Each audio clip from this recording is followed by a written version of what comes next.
നമ്മുടെ അറിവിലിരുന്നു കൊണ്ട് നാം ഒരു കാര്യത്തെ കേൾക്കുമ്പോൾ, നമ്മുടെ അറിവിലിരുന്നു കൊണ്ട് ഒരു കാര്യം നമ്മൾ സ്വീകരിക്കുമ്പോൾ, നാം നമ്മുടെ പഴയ ധാരണയിൽ മൂടുറച്ചുകൊണ്ടേയിരിക്കുകയാണ് ചെയ്യുന്നത്. അതിൽ അഭിരമിച്ചുകൊണ്ടിരിക്കുകയാണ് ചെയ്യുന്നത്. അതിൽ വേരുകൾ ആഴ്ന്നുകൊണ്ടിരിക്കുകയാണ് ചെയ്യുന്നത്. നാം ഒരിക്കലും പുതുതാകുന്നില്ല, നാം ഒരിക്കലും നവീകരിക്കപ്പെടുന്നില്ല, നാം ഒരിക്കലും പുതിയ ആളായിത്തീരുന്നില്ല, നമ്മുടെ ഉള്ളിൽ ബോധോദയം ഉണ്ടാകുന്നില്ല. ഞാനെന്ന ഭാവം ഉറച്ചുറച്ചു വരികയാണ് ചെയ്യുന്നത്. ബോധോദയം എന്നതൊരു പർവ്വതമാണ്. അതാണ് ഹിറാ ഗുഹയായി, തൂർ പർവ്വതമായിട്ടൊക്കെ നമ്മുടെ മുന്നിൽ തെളിയുന്നത്. ആ പർവ്വതത്തിലേക്ക് കയറണമെങ്കിൽ നിങ്ങളുടെ സകല പാതുകങ്ങളും അഴിച്ചു വെക്കണം. ഇന്നേ വരെ നിങ്ങൾ ശീലിച്ചിട്ടുള്ള എല്ലാ അറിവുകളിൽ നിന്നും നിങ്ങൾ മുക്തരാകണം, ശുദ്ധശൂന്യരാകണം. ഈ ശൂന്യതയാണ് ഗുരുക്കന്മാർ ആവശ്യപ്പെടുന്നത്. ഈ ശൂന്യതയാണ് ബോധോദയത്തിൻ്റെ ഏറ്റവും ആദ്യത്തെ അവസ്ഥ എന്ന് പറയുന്നത്, ശൂന്യത. അതിനാണ് തപസ്. നമ്മുടെ അറിവിലിരുന്നു കൊണ്ട് നാം ഒരു കാര്യത്തെ കേൾക്കുമ്പോൾ, നമ്മുടെ അറിവിലിരുന്നു കൊണ്ട് ഒരു കാര്യം നമ്മൾ സ്വീകരിക്കുമ്പോൾ, നാം നമ്മുടെ പഴയ ധാരണയിൽ മൂടുറച്ചുകൊണ്ടേയിരിക്കുകയാണ് ചെയ്യുന്നത്. അതിൽ അഭിരമിച്ചുകൊണ്ടിരിക്കുകയാണ് ചെയ്യുന്നത്. അതിൽ വേരുകൾ ആഴ്ന്നുകൊണ്ടിരിക്കുകയാണ് ചെയ്യുന്നത്. നാം ഒരിക്കലും പുതുതാകുന്നില്ല, നാം ഒരിക്കലും നവീകരിക്കപ്പെടുന്നില്ല, നാം ഒരിക്കലും പുതിയ ആളായിത്തീരുന്നില്ല, നമ്മുടെ ഉള്ളിൽ ബോധോദയം ഉണ്ടാകുന്നില്ല. ഞാനെന്ന ഭാവം ഉറച്ചുറച്ചു വരികയാണ് ചെയ്യുന്നത്. ഒരു ശുദ്ധ മനസ്സിൽ ഉണരുന്ന ഒരു വികാരത്തിൻ്റെ പേരാണ് ബോധോദയം എന്ന് പറയുന്നത്. പരസ്പരമാകുമ്പോൾ മാത്രം അനുഭവപ്പെടുന്ന ഒരു മഹാസത്യത്തിൻ്റെ പേരാണ് ദൈവം എന്ന് പറയുന്നത്. നമ്മുടെ ഓരോ പുസ്തകവും നമ്മുടെ ചിറകിൽ കെട്ടിത്തൂക്കുന്ന കല്ലുകളാണ്. ഓരോ അറിവും നമ്മുടെ കഴുത്തിൽ കെട്ടിത്തൂക്കുന്ന കല്ലുകളാണ്. നമുക്ക് പറന്നുയരാൻ കഴിയാത്ത വിധം ഈ ഭൂമിയിൽ പുഴുക്കളെ പോലെ നരകിക്കാൻ വേണ്ടിയാണ് നമ്മെ ഇവരൊക്കെയും കണ്ണുകെട്ടിയിരിക്കുന്നത്. അതുകൊണ്ട് നമുക്ക് ഉയരാൻ കഴിയണം. ഉയരാൻ കഴിയണമെങ്കിൽ ഈ കല്ലുകൾ ഓരോന്നോരോന്നായി നാം പറിച്ചറിയണം. അറിവ് ഉപേക്ഷിക്കുക, പഠിച്ചത് ഉപേക്ഷിക്കുക, അൺലേൺ ചെയ്യുക എന്നുള്ളതാണ്. ഈ അറിവ് വലിയ പ്രശ്നമാണ് നമ്മളെ സംബന്ധിച്ചിടത്തോളം. ഒന്നും നമുക്ക് മനസ്സിലാക്കാൻ കഴിയാത്ത തടവറയിൽപ്പെട്ടവരാണ് മുജാഹിദുകൾ. അവരുടെ തടവറയിൽ, ജമാഅത്തുകാർ അവരുടെ തടവറയിൽ, സുന്നികൾ അവരുടെ തടവറയിൽ. ഓരോരുത്തരും തടവറകൾ തീർത്ത് അതിനുള്ളിൽ അത് സ്വർഗമെന്ന് വിചാരിച്ച് കഴിയുകയാണ്. ഹിന്ദുക്കൾ മൂസാ നബിയോട് പറഞ്ഞു, ഞാൻ അല്ലാഹുവാണ്. ഈ പ്രപഞ്ചത്തിന്റെ കേന്ദ്രം സംസാരിക്കുകയാണ്. ഇന്നനി അനല്ലാഹു, ഞാൻ അല്ലാഹുവാണ്. ഇത് പുറമേ നിന്ന് കേൾക്കുന്ന ഒരു അശരീരിയല്ല കേട്ടോ. നമ്മൾ വിചാരിക്കാതാണ്. നമ്മൾ ഈ കാതുകൊണ്ട് കേൾക്കുന്നതിനെ കുറിച്ച് നമുക്കറിയാൻ കഴിയുള്ളൂ.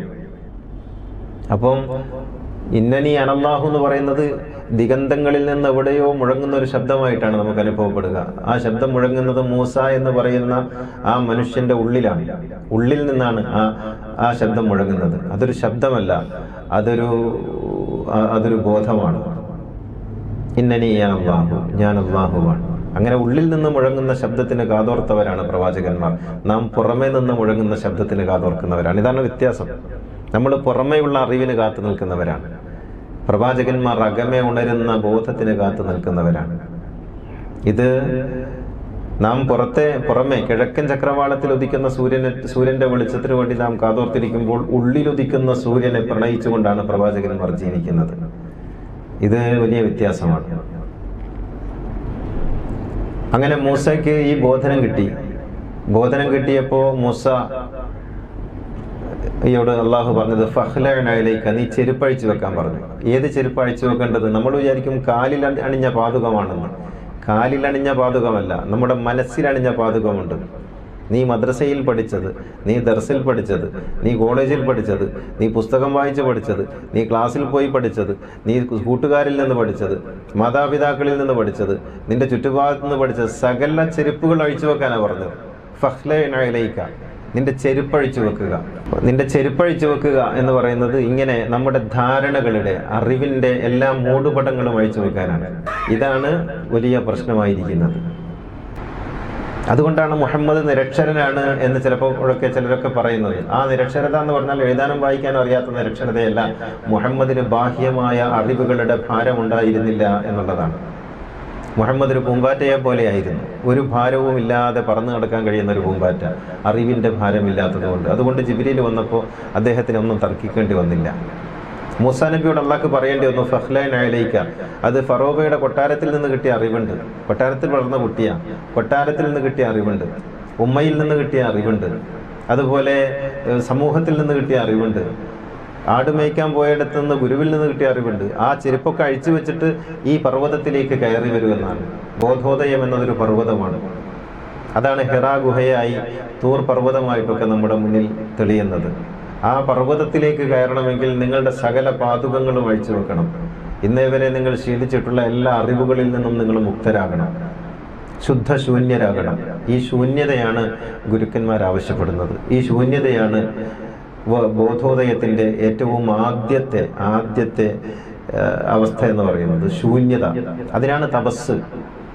പ്രവാചകന്മാരെല്ലാവരും തപസ് ചെയ്തിട്ടുണ്ട്. നമ്മൾ വിചാരിക്കും തപസ് ചെയ്യാന്ന് പറഞ്ഞാൽ വെള്ളമൊക്കെ ഉപേക്ഷിച്ച് ഇങ്ങനെ ഇരിക്കണം. അല്ല, വെള്ളമല്ല അവർ ഉപേക്ഷിക്കുന്നത്. അവർ വെള്ളം കുടിക്കും, ഭക്ഷണമൊക്കെ കഴിക്കും. പക്ഷെ അവർ ഉപേക്ഷിക്കുന്നത് ഒന്നൊന്നായി സർപ്പം അതിൻ്റെ ഉറ അഴിക്കുന്നത് പോലെ അവരുടെ ഉള്ളിൽ നിന്ന് ഓരോന്നോരോന്നായിട്ട് അറിവുകൾ ഇങ്ങനെ നിഷ്കാസനം ചെയ്യപ്പെടുകയാണ്. അപ്പോൾ ഈ പ്രവാചകന്മാരും മഹർഷിമാരും ഒക്കെ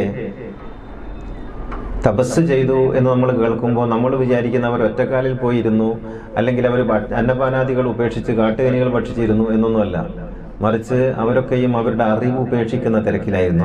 അറിവ് ഉപേക്ഷിക്കുക, പഠിച്ചത് ഉപേക്ഷിക്കുക, അൺലേൺ ചെയ്യുക എന്നുള്ളതാണ്. ഈ അറിവ് വലിയ പ്രശ്നമാണ് നമ്മളെ സംബന്ധിച്ചിടത്തോളം.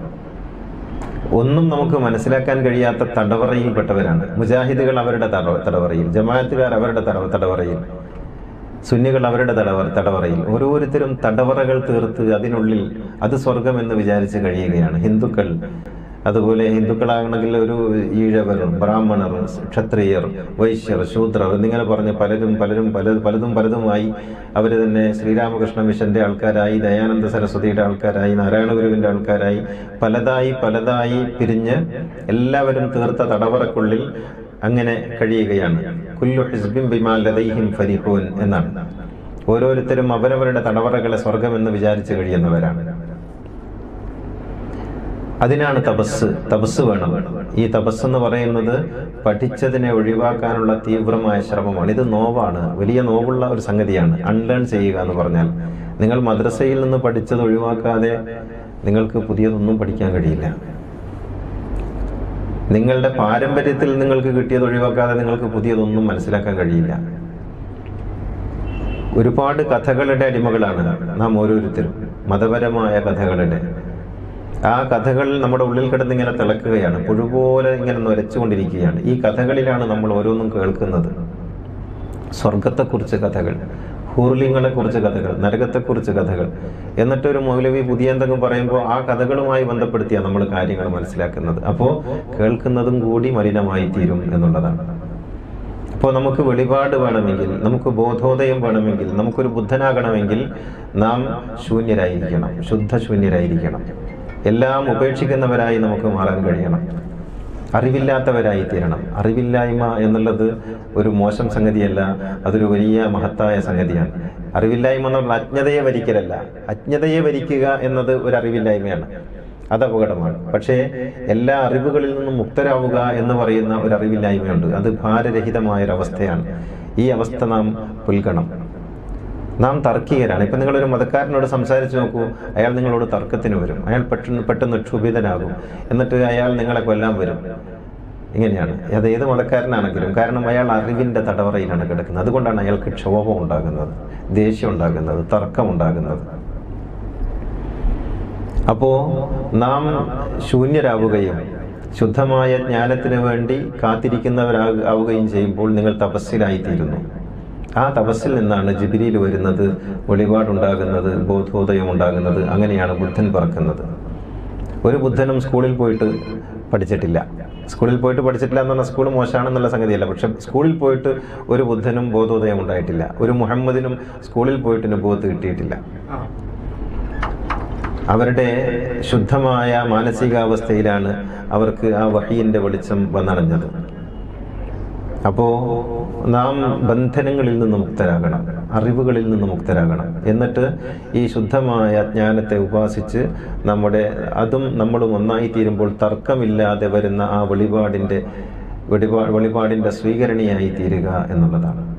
അങ്ങനെ ആകുമ്പോൾ നമുക്കും ബുദ്ധനാകാം, നമുക്കും മുഹമ്മദാകാം, നമുക്കും മോസസാകാം, അബ്രഹാമാകാം, യേശുവാകാം, നമുക്കും നാരായണ ഗുരുവാകാം, രമണ മഹർഷിയാകാം, നമുക്കും അങ്ങനെ പലതുമാകാം. ഇതൊന്നും എവിടെയോ ഏതോ ചരിത്രസന്ധിയിൽ ഇല്ലാതെ പോയ, ഇട്ടേച്ചു പോയ, അവസാനിച്ചു പോയ ഒരു സംഗതിയല്ല. അത് ഈ പ്രപഞ്ചത്തിൽ നിരന്തരം സംഭവിച്ചു കൊണ്ടിരിക്കുന്ന ഒരു തുടർ പ്രക്രിയയുടെ പേരാണ്.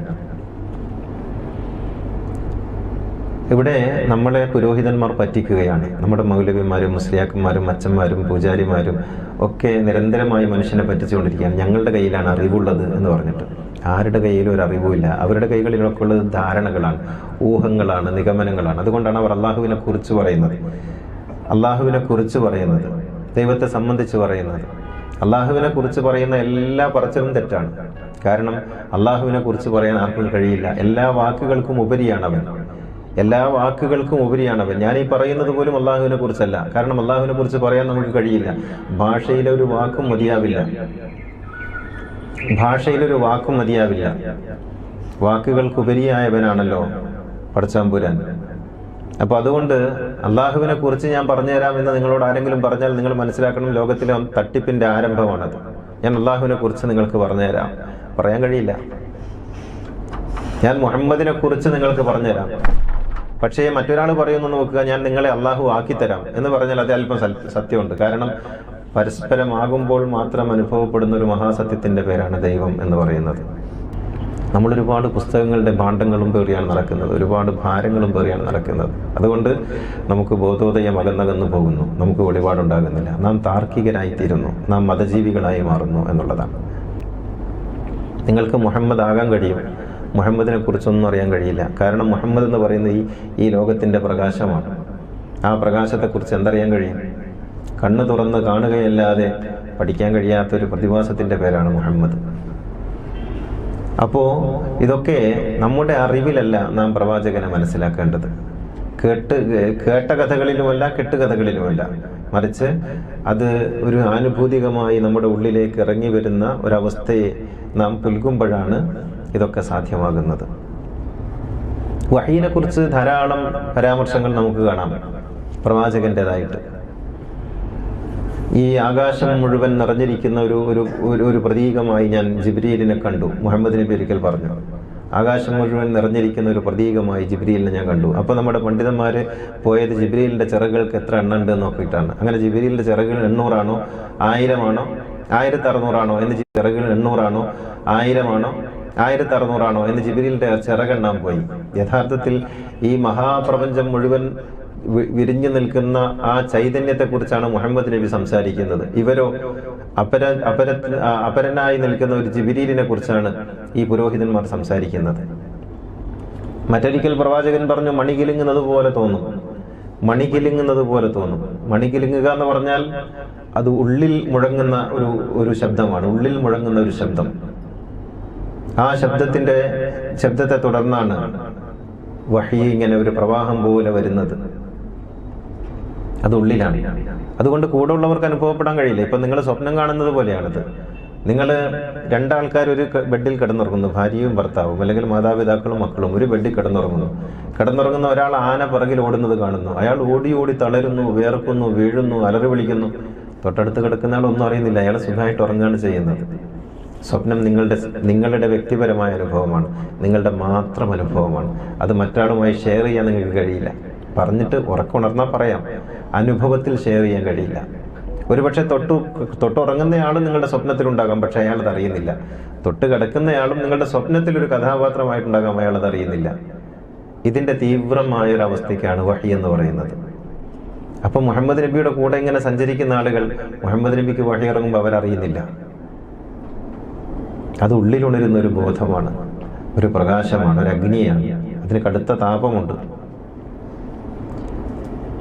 നാം കാണുന്ന സ്വപ്നത്തിന് നമ്മെ ക്ഷീണിപ്പിക്കാനും, നമ്മെ ചിരിപ്പിക്കാനും, നമ്മെ സ്ഖലിപ്പിക്കാനും, നമ്മെ സന്തോഷിപ്പിക്കാനും ദുഃഖിപ്പിക്കാനും ഒക്കെ കഴിവുണ്ടെങ്കിൽ ആ സ്വപ്നത്തിന്റെ 1000 മടങ്ങ് ശക്തിയുള്ള ബോധത്തിന്, വെളിപാടിന് എത്രമേൽ തീക്ഷ്ണത ഉണ്ടാകും, എത്രമേൽ താപമുണ്ടാകും അതിന്.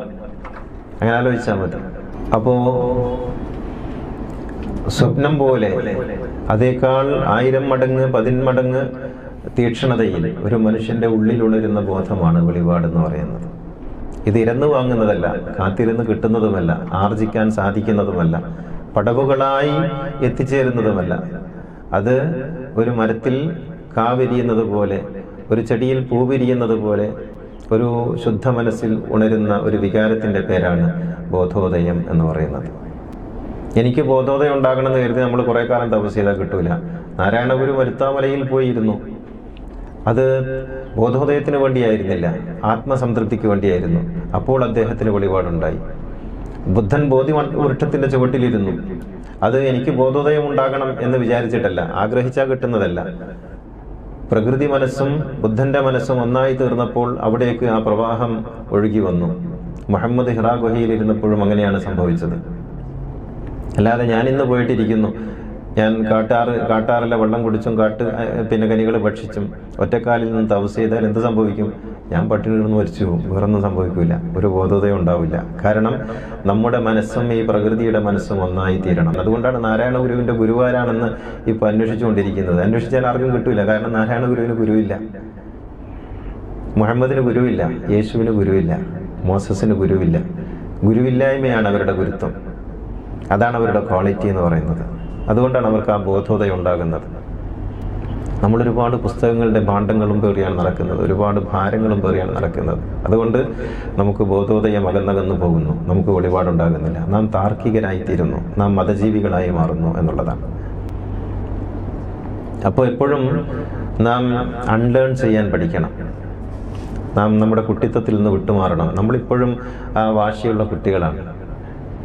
വാശി പിടിച്ച് അതാണ് ശരി, അത് മാത്രമാണ് ശരി, അവനാണ് തെറ്റുകാരൻ എന്ന് പറയുന്ന ആ കുട്ടിത്തത്തിൻ്റെ ദുർവാശിയിലാണ് ജീവിക്കുന്നത്. ഒരിക്കലും നമുക്ക് അവിടെ നിന്ന് ഉയർന്ന ഒരു വിവേകത്തിലെത്താൻ കഴിയുന്നില്ല. ഈ ഖുർആനൊക്കെ പറയുമ്പോൾ പ്രവാചകന്മാരെ കുറിച്ച് പറയേണ്ടത് ഫലമ്മ ബലുഗ അശുദ്ധഹു എന്ന് പറയും.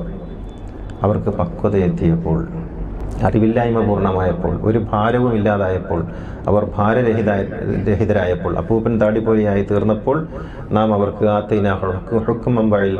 അവർക്ക് നാം വെളിപാട് നൽകി എന്നാണ് ഖുർആൻ പറയുന്നത്. നമ്മളെല്ലാവരും, നമ്മൾ എന്നല്ല, ഈ ഇരിക്കുന്ന പറയുന്ന അർത്ഥത്തിലല്ല, ഈ ലോകത്ത് ഉള്ളവരൊക്കെയും ചെറുതിലെ പല വിധത്തിൽ മാരണം ചെയ്യപ്പെട്ടവരാണ്. നമ്മളൊക്കെ ശരിക്കും മാരണത്തിനിരയായവരാണ്. മാരണം എന്ന് പറഞ്ഞാൽ മദ്രസ ഒരു മാരണ കേന്ദ്രമാണ്, അമ്പലം മറ്റൊരു മാരണ കേന്ദ്രമാണ്. പള്ളിയും ക്ഷേത്രങ്ങളും ചർച്ചുകളും പൂജാരിമാരും മൗലവിമാരും ഒക്കെ മാരണക്കാരാണ്. മാരണം ചെയ്ത് കൂടോത്രം ചെയ്തിട്ടാണ് നമ്മളിങ്ങനെ ആക്കിയത്. കണ്ണ് കെട്ടി കളഞ്ഞിരിക്കുന്നു, കൺകെട്ടിലകപ്പെട്ടിരിക്കുന്നു നമ്മളൊക്കെ. ഈ കൺകെട്ടിലാണ് നമ്മൾ ജീവിക്കുന്നത്. നമുക്ക് യാഥാർത്ഥ്യം കാണാൻ കഴിയുന്നില്ല, യാഥാർത്ഥ്യം കേൾക്കാൻ കഴിയുന്നില്ല, അത് ഗ്രഹിക്കാൻ കഴിയുന്നില്ല. തർക്കമുണരും. ഇങ്ങനെ കൺകെട്ട് എന്നൊക്കെ നമ്മൾ പറയുന്ന ഘട്ടം നമ്മൾ വിചാരിക്കും മുതുകാട് ചെയ്യുന്നതാണ് കൺകെട്ടെന്നല്ല. പള്ളിയിലെ മുസ്ലിയാർ ചെയ്യുന്നത് ഏറ്റവും വലിയ കൺകെട്ട് പൂജാരി ചെയ്യുന്നതാണ്. അതോടൊപ്പം നമ്മുടെ സ്കൂളും മാഷന്മാരും ഒക്കെ ഉണ്ട്, കൺകെട്ടുകയാണ്. ഇങ്ങനെ കൺകെട്ടി മായാജാലത്തിൽ അകപ്പെടുത്തി നമ്മെ ഭ്രമത്തിലാക്കിയിരിക്കുന്നു. നാമൊക്കെ ഈ വിഭ്രമത്തിൻ്റെ ഒരു അന്തരീക്ഷത്തിലാണ് ജീവിക്കുന്നത്. ഒരുതരം വിഹ്വലത. ആ ഭ്രമാവസ്ഥയിൽ നമുക്ക് മോചനമില്ല. അതുകൊണ്ട് നമുക്ക് വെളിപാട് കിട്ടുന്നില്ല. ഒരു പ്രവാചകനും അങ്ങനെ വെളിപാട് കിട്ടിയിട്ടുമില്ല. അവരൊക്കെയും ഈ അമ്മ പ്രസവിച്ച നാളിലുള്ള സ്വാതന്ത്ര്യമുണ്ടല്ലോ, അത് ചെറിയ സ്വാതന്ത്ര്യമല്ല. അത് ഉറക്കെ കരയാനുള്ള സ്വാതന്ത്ര്യമല്ല, കരയാതിരിക്കാനുള്ള സ്വാതന്ത്ര്യമാണ്. നമുക്ക് എങ്ങോട്ടും പറക്കാനും എങ്ങോട്ടും ഉയരാനും കഴിയുന്ന സ്വാതന്ത്ര്യമാണ്. നമ്മുടെ ഓരോ പുസ്തകവും നമ്മുടെ ചിറകിൽ കെട്ടിത്തൂക്കുന്ന കല്ലുകളാണ്. ഓരോ അറിവും നമ്മുടെ കഴുത്തിൽ കെട്ടിത്തൂക്കുന്ന കല്ലുകളാണ്. നമുക്ക് പറന്നുയരാൻ കഴിയാത്ത വിധം ഈ ഭൂമിയിൽ പുഴുക്കളെ പോലെ നരകിക്കാൻ വേണ്ടിയാണ് നമ്മെ ഇവരൊക്കെയും കണ്ണുകെട്ടിയിരിക്കുന്നത്. അതുകൊണ്ട് നമുക്ക് ഉയരാൻ കഴിയണമെങ്കിൽ ഈ കല്ലുകൾ ഓരോന്നോരോന്നായി നാം പറിച്ചറിയണം. അതാണ് ഫഖ്ലഇലൈക ഇന്നക ബിൽ വാദിൽ മുഖദ്ദസ് തുവ. നിന്റെ പാദുകങ്ങൾ അഴിച്ചു വെക്കുക, ചെരുപ്പഴിച്ചു വെക്കുക, എന്നിട്ട് ഈ മലമേൽ കയറുക എന്ന് മോസസിനോട് അള്ളാഹു പറഞ്ഞത്. ഈ കല്ലുകൾ ഓരോന്നായി, നമ്മുടെ ചിറകിൽ കെട്ടിത്തൂക്കിയിട്ടുള്ള കല്ലുകൾ ഓരോന്നോരോന്നായി പറിച്ചെറിഞ്ഞ് അങ്ങനെ നാം പൂർണ്ണമായും സ്വതന്ത്രരായാൽ നമ്മുടെ ചിറകുകൾ വീശാനും നമുക്ക് നമ്മുടേതായ ആകാശം സ്വന്തപ്പെടുത്താനും കഴിയും. അങ്ങനെ നമുക്ക് പറന്നു വരാൻ സാധിക്കും. ഇത് എപ്പോഴും നിങ്ങൾ സ്വാതന്ത്ര്യം ആഗ്രഹിക്കുന്നുവെങ്കിൽ ആലോചിക്കേണ്ടുന്ന ഒരടിസ്ഥാനമാണ്. അടിമയായി ജീവിക്കാൻ ഇതൊന്നും ആവശ്യമില്ല. നിങ്ങൾക്കൊരു മതത്തിൻ്റെ, ഒരു സംഘടനയുടെ, ഒരു ഗ്രൂപ്പിൻ്റെ, ഒരു സമുദായത്തിൻ്റെ അടിമയായി ജീവിക്കാൻ നിങ്ങൾക്ക് എത്ര ഭാരം വേണമെങ്കിലും വഹിക്കാം. ഈ ഭാരമൊക്കെയും അലങ്കാരങ്ങളാണ് എന്നവർ നമ്മെ പഠിപ്പിച്ചിട്ടുണ്ട്. അങ്ങനെയാണ്. ഈ പട്ടിയുടെ കഴുത്തിൽ ബെൽറ്റ് ഇടും, എന്നിട്ട് പട്ടിയെ നാം ശീലിപ്പിക്കുന്നത് ഇത് നിന്റെ ആഭരണമാണെന്നാണ്. കാലിൽ കുരുക്കിയ ചങ്ങല പാദസരമാണെന്ന് ധരിക്കുന്നത് പോലെയാണത്. അങ്ങനെ നമ്മെ ഇത് പാദസരമാണെന്ന്, ഇത് വലിയ ആഭരണമാണെന്ന് ഇവർ ധരിപ്പിച്ചിരിക്കുന്നു. ആ ആഭരണങ്ങളും തൂക്കി വലിയ അഹങ്കാരത്തോടെ നമ്മൾ നടക്കും. പക്ഷേ ഇത് ചങ്ങലയാണെന്ന്, ഇത് നമ്മുടെ ചലനത്തെ നിയന്ത്രിക്കുന്ന ഒരു വലിയ ശിക്ഷയാണെന്ന് തിരിച്ചറിയുന്നവർക്കറിയാം. അപ്പോൾ എപ്പോഴും നാം ഈ സ്വാതന്ത്ര്യത്തെ ആഗ്രഹിക്കണം. അപ്പോഴാണ് നാം ആദമായി തീരുന്നത്, ബനു ആദമായി തീരുന്നത്. അപ്പോഴാണ് നാം മുഹമ്മദിലേക്കുള്ള യാത്ര ആരംഭിക്കുന്നത്.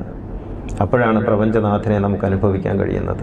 നിങ്ങൾക്കൊരിക്കലും ഒരു സംഘടനയുടെ ഭാരത്തിലിരുന്നു കൊണ്ട്, ഒരു മതത്തിൻ്റെ ഭാരത്തിലിരുന്നു കൊണ്ട്, ഏതെങ്കിലും ഒരു പ്രത്യേകമായ സെക്ടറിൻ്റെ ഭാരത്തിലിരുന്നു കൊണ്ട് നിങ്ങൾക്കൊരിക്കലും അവനിലേക്ക് പറന്നു വരാൻ കഴിയില്ല. കാരണം ഇവിടുന്ന് ഇങ്ങനെ പിടിച്ചു വലിച്ചുകൊണ്ടിരിക്കും. ആ ബന്ധനങ്ങളിൽ നിന്ന് മുക്തരാവുക എന്നുള്ളതാണ് ദൈവത്തിലേക്ക് എത്തിച്ചേരാനുള്ള വളരെ പ്രധാനപ്പെട്ട മാർഗം. അത് മാത്രമാണ് മാർഗം. അപ്പോൾ വെളിപാടിനെ കുറിച്ച് നിങ്ങൾ ചോദിക്കുമ്പോൾ എനിക്ക് പറയാനുള്ളത്, വെളിപാട് ഇപ്പോഴും ഉണ്ട് എന്നാണ്. അതെപ്പോഴും ഉണ്ടായിക്കൊണ്ടിരിക്കുമെന്നാണ്. നിങ്ങളുടെ തലച്ചോറിൽ നിന്ന് കോശങ്ങളിലേക്ക് സന്ദേശം പോകുന്നത് പോലെ ഈ പ്രപഞ്ചത്തിൻ്റെ കേന്ദ്ര മനസ്സിൽ നിന്ന് എപ്പോഴും ഈ പ്രപഞ്ചത്തിൻ്റെ ഓരോ കോശങ്ങളിലേക്കും നിരന്തരമായ സന്ദേശങ്ങൾ ഒഴുകി വരുന്നുണ്ട്. ആ വരുന്ന സന്ദേശം സ്വീകരിക്കാനുള്ള സ്വീകരണിയായി നമ്മുടെ മനസ്സിനെ മാറ്റിയെടുക്കുക എന്നുള്ളതാണ് സാധിക്കുന്നത്. അവിടെയാണ് ഖുർആൻ അവതരിക്കുക, അവിടെയാണ് മുഹമ്മദ് അവതരിക്കുക, അവിടെയാണ് ബുദ്ധൻ ഉണ്ടാവുക, അവിടെയാണ് നാം നമ്മെ തിരിച്ചറിയുക.